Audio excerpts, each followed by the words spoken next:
حضرت امیر المؤمنین سیدنا ابو بکر الصدیق رضی اللہ عنہ، آپ کے زمانہ خلافت میں مسیلمہ کذاب نے نبوت کا دعویٰ کیا اور حضرت صدیق اکبر نے لشکر کشی کی، اور یہ ایسی جنگ ہے جس میں 700 حفاظ صحابہ شہید ہوئے اور 1200 کے قریب مجموعی طور پر شہید ہوئے۔ اتنا بڑا نقصان اٹھایا آپ نے، لیکن مسئلہ ختم نبوت پر کوئی سمجھوتا نہیں کیا۔ اللہ کے رسول صلی اللہ علیہ وسلم جناب محمد مصطفیٰ کریم علیہ السلام کے بعد کوئی نبی آنا ممکن ہی نہیں۔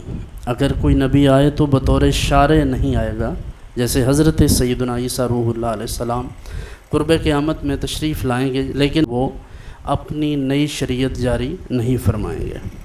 اس لیے حضور کے بعد کسی اور نبی کا آنا ممکن ہی نہیں۔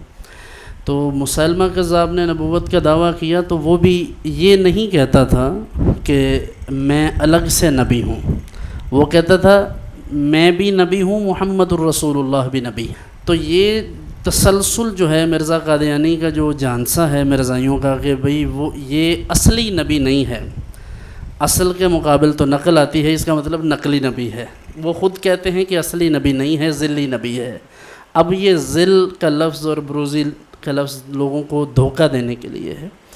تو یاد رہے کہ نبی اصلی ہی ہوتا ہے، دوسرے نبی کی گنجائش نہیں ہے۔ ویسے بھی مرزا قادیانی کے اگر آپ حفوات پڑھیں، اس کی جو تحریریں ہیں، اس کی کتابیں ہیں، تو ایک عجیب اس کا نظریہ ہے۔ کہیں وہ مسیح موعود، کہیں امام مہدی، کبھی مجدد، کبھی محدث، کبھی محدث، یہ دونوں میں فرق ہے۔ تو یہ ساری چیزیں ایک تسلسل ہے، اور اس کے پیچھے چونکہ فرنگیت ہے ساری، اور یہ پیسہ ملا تھا، انویسٹمنٹ ہوئی تھی، انہوں نے دیکھا کہ مسلمانوں کو اور کہیں سے نہیں توڑا جا سکتا، تو یہ کام کر کے دیکھتے ہیں۔ اور یہ اس لیے ہوا کہ حضور نبی مکرم صلی اللہ علیہ وسلم اس بات کی پیش گوئی فرما چکے ہیں۔ صحیح مسلم کی روایت کا مفہوم ہے کہ حضور نے فرمایا میری امت میں 30 جھوٹے لوگ ہوں گے جو نبوت کا دعویٰ کریں گے، ہر ایک کا دعویٰ یہی ہوگا کہ وہ اللہ کا رسول ہے، اور وہ یہ گمان کرے گا، اور حقیقت میں یہ سب کذاب ہوں گے، دجال ہوں گے۔ انہی میں سے ایک مرزا غلام قادیانی ہے۔ اور پھر سب سے بڑی بات یہ ہے، اس وقت جو مسئلہ ہے امت مسلمہ کے لیے، ہمارے عوام کے لیے، کہ ہمارے لوگ یہ سمجھتے ہیں کسی کے ساتھ اگر ہم اپنا تعلق، یعنی اس کے خلاف اگر کوئی بات کریں کہ اس سے کوئی تعلق نہیں، اعلان لا تعلق ہی کریں، تو شاید اس کے لیے گالی دینا ضروری ہے۔ یعنی آپ زور سے سب کسی پر لعنت بھیج دیں، مرزا قادیانی کا نام لے کر لعنت بھیج، بھئی ہم نہ بھی کریں لعنت تو اس پر لعنت ہی ہے، اس کی ہمیں ضرورت نہیں تکلیف کرنے کی، اس پر لعنت ہے، وہ ملعون ہے، اس میں کوئی شک نہیں ہے۔ مسئلہ یہ ہے کہ ہمارے لوگ اس سلسلہ میں کریں کیا۔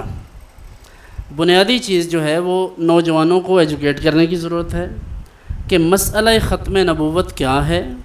یاد رکھیے یہ کوئی ایسا مسئلہ نہیں ہے جو صرف ایک آیت میں بیان ہوا، 100 کے قریب آیات ہیں قرآن حکیم کی جن میں اللہ تبارک و تعالیٰ نے نبی مکرم صلی اللہ علیہ وسلم کی ختم نبوت کا اعلان فرمایا ہے۔ ختم نبوت سے مراد کہ انبیاء کرام علیہم السلام جو پہلے تشریف لائے، حضور ان سب میں آخر میں تشریف لائے، لیکن حضور کے بعد اب کوئی نبی اور نہیں آ سکتا۔